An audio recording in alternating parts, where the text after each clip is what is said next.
ఆదాము దేవుడు సృష్టించినటువంటి తొలి మనిషి. దేవుడు ఆయనను నేలమట్టితో నిర్మించి వాని నాసికా రంధ్రములలో జీవవాయును ఓదోగా నరుడు జీవాత్మ ఆయను అనేటువంటి విధముతో ప్రభువు ఆదామును సృష్టించినట్లుగా తన చేతులతో తన స్వహస్తాలతో మంటితో నిర్మించినట్లుగా మనం చూస్తాం. తాను ఉండడానికి ఏదోను తోటను ప్రభు ఏర్పాటు చేసి ఆ తోటలోనే పరిపాలించే బాధ్యతను ఇచ్చాడు. అక్కడ ఎన్నో జీవులు, ఎన్నో వృక్షాలు, మంచి ఆహారము కలిగినటువంటి చెట్లు అన్నీ కూడా ప్రభువు ఆదాముకు కల్పించాడు. ఆ తరువాత ఏదోను తోటలో ఆదాము చాలా చక్కగా ఆ తోటంతా తిరుగుతూ ఆనందంతో గడుపుతూ జీవిస్తూ ఉన్నాడు. ఆదాము ఒంటరిగా ఉండడం దేవుడు చూచి అప్పుడు దేవుడైన యెహోవా ఆదామునకు గాఢ నిద్ర కలగచేసి అతడు నిద్రించినప్పుడు అతన్ని ప్రక్కటెముకలలో ఒక దానిని తీసి ఆ చోటును మాంసముతో పూడ్చివేసి ఆ ఎముక ద్వారా స్త్రీనిగా నిర్మించి ఆదాము నొద్దకు తీసుకుని వచ్చాడు. తరువాత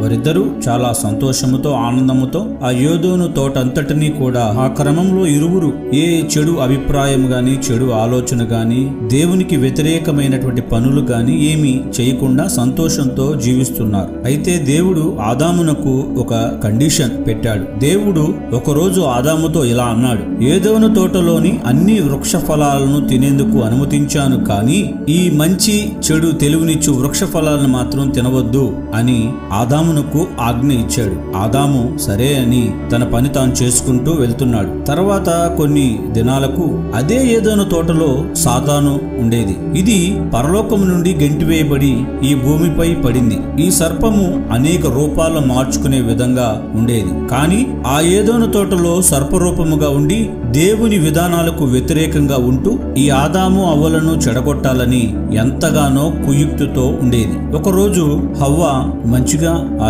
ఏదోను తోటనంతటిని సంచరిస్తున్న క్రమంలో దేవుడు తినవద్దన్న ఫలము చెట్టు దగ్గరకు వెళ్లి చూస్తున్నప్పుడు ఆ సాతాను ఆ చెట్టుపై నుంచి హవ్వతో మాట్లాడుతూ చాలా కుయుక్తిగా, అవును, ఇది తింటే మీకు మంచి చెడ్డలు తెలివి వస్తుంది, మీరు దేవదూతల వలె మీరు అవుతారు అని ఆశపరిచింది. హవ్వ ఇది తినకూడదు కదా అన్నారు కదా అని జవాబిస్తుంది. కాదు కాదు, ఇది తింటే మీరు చాలా ఆనందంతో ఉంటారు అనే విషయాన్ని మరి హవ్వను మోసపురిచి మరి ఆ పండును తినేటట్లుగా చేస్తుంది. అలా అవ్వ తినడం కాదు గాని ఆదామును కూడా ఇచ్చి తిని ప్రేరేపిస్తుంది. ఆ తరువాత అప్పుడు వారిద్దరి కనులు తెరవబడ్డాయి. వారు తాము దిగంబరులమని తెలుసుకుని అంజూరపు ఆకులు కుట్టి వాటిని కట్టుకున్నారు. దేవుడు ఆదామును పిలిచాడు. దేవుడు ఆదామును పిలవగా తన ఎదుటికి రాకుండా తోట చెట్ల మధ్యన దాక్కున్నారు. దేవుడిని యెహోవా ఆదామును పిలిచి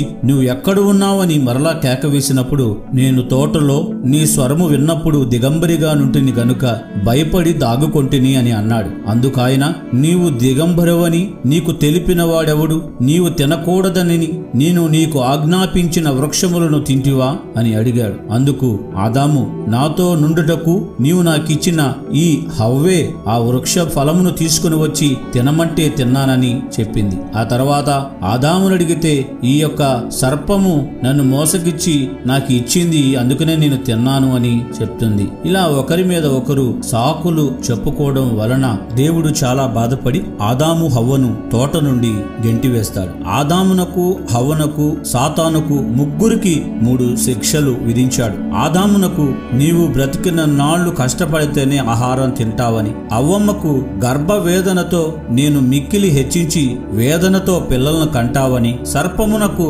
అనగా సాతానుకు భూజంతువులన్నిటిలోనూ నీవు శపించబడిన దానివై నీ కడుపుతో ప్రాకుచూ నీవు బ్రతుకు దినములన్నీయు మన్ను తిందువు అని, ఇంకా రాబోయే రోజుల్లో నిన్ను అంతమొందించదనని శిక్ష విధించాడు. అలా ఆదాము ద్వారా ఒకరి పాపము ద్వారా మరొకరు అలా భూమి అంతా పాపం ఏలుబడి చేస్తుంది. అందరూ పాపములో పుట్టిన వారయ్యారు. ఈ మాట రోమిలకు రాసిన పత్రిక 5వ అధ్యాయం 12వ వచనంలో ఇట్లుండగా ఒక మనుష్యుని ద్వారా పాపము ద్వారా మరణమును లోకములో ఎలాగూ ప్రవేశించెనో అలాగుననే మనుషులందరూ పాపము చేసినందున మరణ మరణము అందరికిని సంప్రాప్తమాయెను. ఆ తర్వాత ఏదోను తోట నుండి గెంటివేయబడిన వారు ఆదాము హవ్వలకు సంతానం ఏర్పడింది. కయ్యూను, హేబేలు, షేతు, ఇలా ఇతర కుమారులు కుమార్తెలు మనం ఆదికాండంలో చూడవచ్చు. ఆ తర్వాత ఆదాము 930 సంవత్సరాలు జీవించి మరణించాడు. మానవ జాతికి తొలి మానవుడే ఆదాం. ఆయన ద్వారా పాపం లోకంలోకి ప్రవేశించింది. అలా ఎన్ని వందల వేల సంవత్సరాలు గడిచినా